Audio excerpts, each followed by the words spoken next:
Hello, this is Elementary. I decided to do two episodes back to back in my episodes instead of just one every week because that whole two-part episode. So this week is episodes 17 and 18. So I'm gonna do it a little differently this time. I'm gonna do the main storyline with the main storyline first and the B storyline. Basically the main storyline of episode 17, which is called The Ballad of Lady Frances, is how a legendary electric guitar named Lady Frances, I believe. Whether I thought it was just Frances, but they said Lady Frances instead. So basically, a guy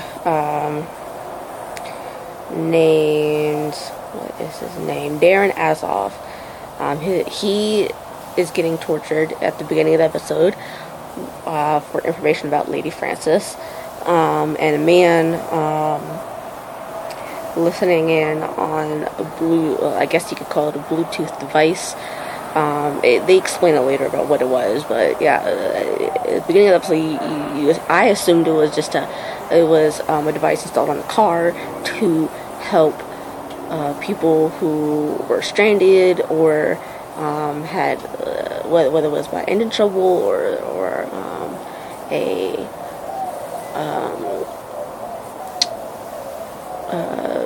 flat tire, or they ran out of gas. Who knows? But I thought it was just a device meant to help drivers who, if they needed it. Turns out it was something completely different. But anyway, when Sherlock gets to the crime scene, Grigson fills him in. Both him and Joan, actually, not just Sherlock. But there was a shooting of a man.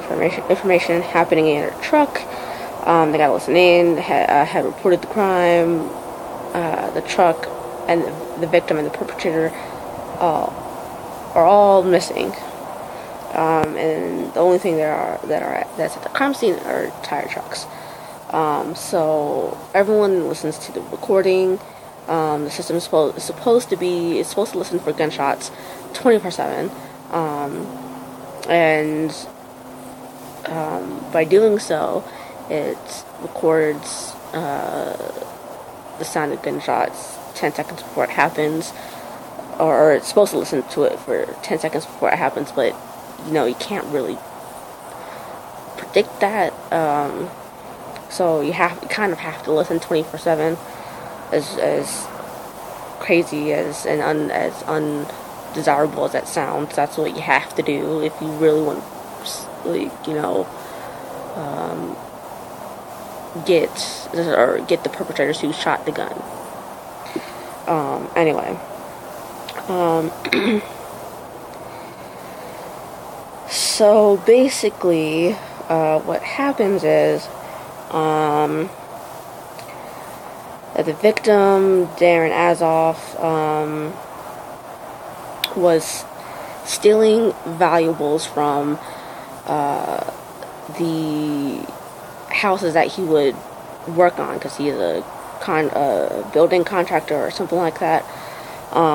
So he would steal valuables from these people and then sell them. So he had stolen the Lady Frances, and along the way, the Lady Frances is apparently worth $5 million, by the way. $5 million.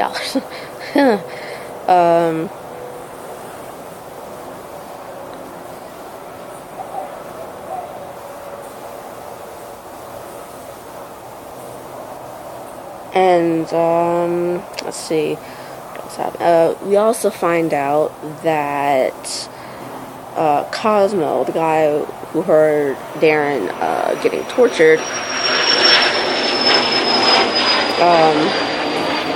heard the location of the guitar. He then saw that Cosmo, was closer to the house where Lady Frances was than the guys who were torturing Darren. He went to the address, stole the guitar, and then deleted the audio where Darren was heard saying the address.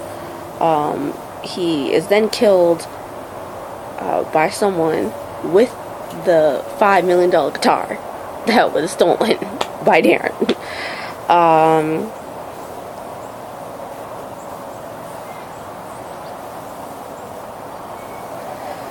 So we find out there's this guy in custody named Jesse Vennick, or I don't know, I don't remember the name.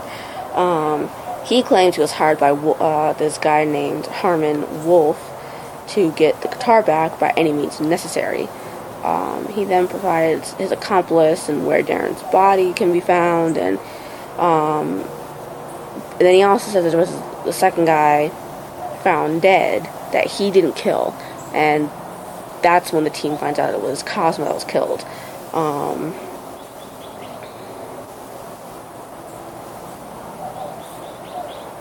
And that's also when they figure out that Cosmo must have deleted the audio part of the audio where Darren specifically said the address of where the guitar was.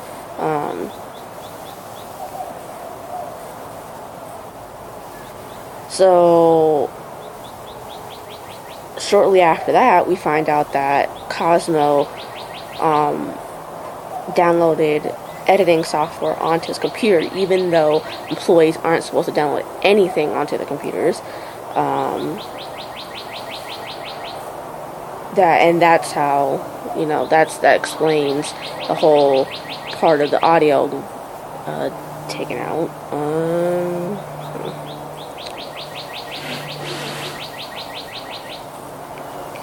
You also find out that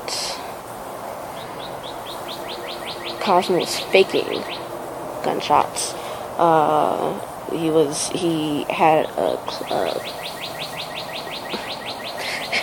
He had a audio file of a single gunshot, and he would repeat that single gunshot multiple times on a faked audio file to send cops on wild goose chases. And the person who was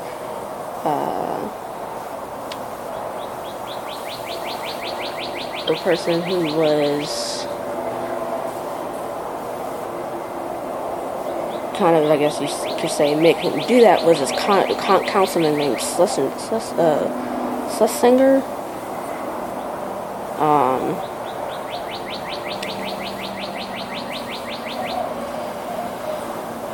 So, turns out this councilman dude figured out Cosmo had this thing for guitars, stole a guitar, and killed him for it, killed him with it, because eventually Cosmo would have been apprehended and told everything about the whole scheme. That's the whole main storyline. The B storyline, it has to deal with Shinwell and this old SBK member named Jamil Clark, who was killed in 2005 with a gun that was recently used to shoot at Shinwell himself. It turns out basically that Jamil's brother Denton thinks Shinwell killed his brother, so he used it to shoot at Shinwell himself.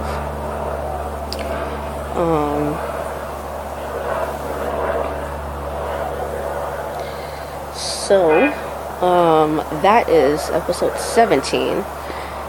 This B part of the storyline carries over into episode 18.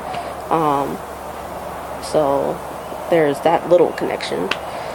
But episode 18 is called Dead Man's Tale. and basically starts out with a storage unit being sold, where this guy buys it for $1,000 and finds a mummified body in it. That starts it off and basically it leads to the whole team having to deal with this buried treasure in this, I guess, 17th century ship called the Santa Letitia, and the dead man in the storage locker is named Travis.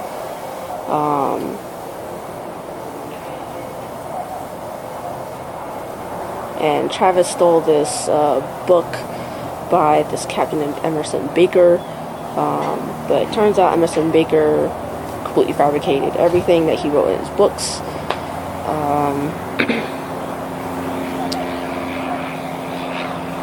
But that leads to the whole pirate treasure, because Barker was apparently a part-time pirate.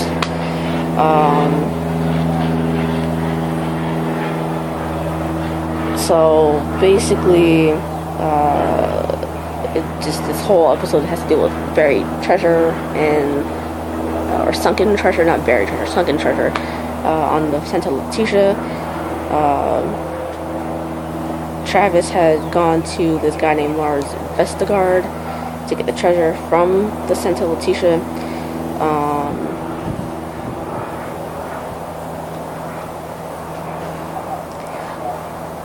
And turns out it was Vestergaard who killed Travis, because what happened was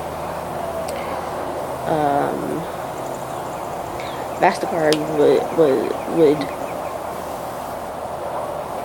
bill 50% of his finder's fee to investors, but what happened this time he billed like 1,000 times more than he usually did, and he told the investors that he wouldn't find anything on Letitia. So if he did, he would pay 10 times as much money to his investors, depending on how much the treasure was worth. So if the treasure was worth like $10 million, it would be $100,000, $100 million. So he killed Travis, sold the book, sold it, and I think they said at the end that he took part of the treasure and buried it or something like that, or something. I don't know.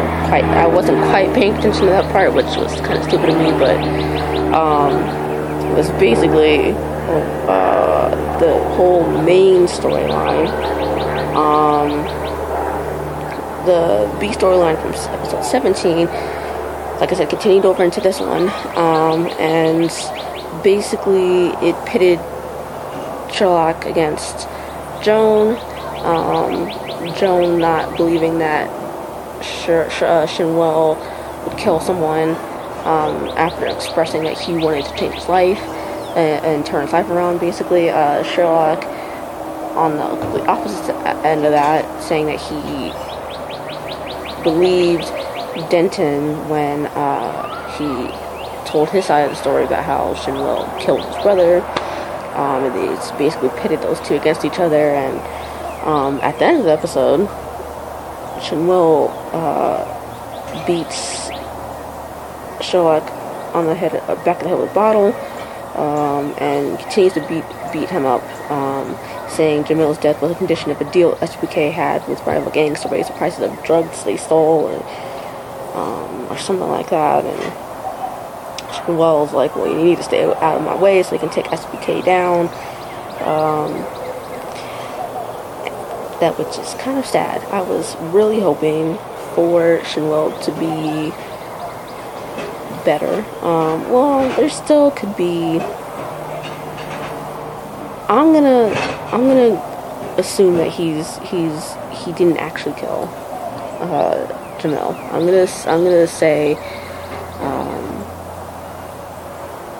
yes, he was there, but he didn't actually kill him, he, I'm gonna say that someone framed him or something. I'm gonna say that. Probably unlikely, but that's what I'm assuming. So,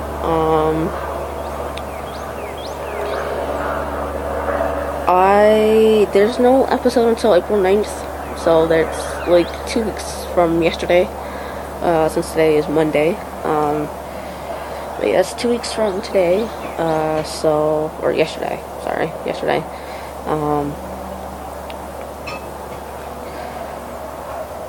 But so far the episodes really haven't been that disappointing. I wish we saw more Shinwell instead of, I mean, I know that he's recurring, but I still wish that we saw him more, but guess this is all I get for a recurring character. So hopefully he'll become a regular next season if he doesn't die in the finale.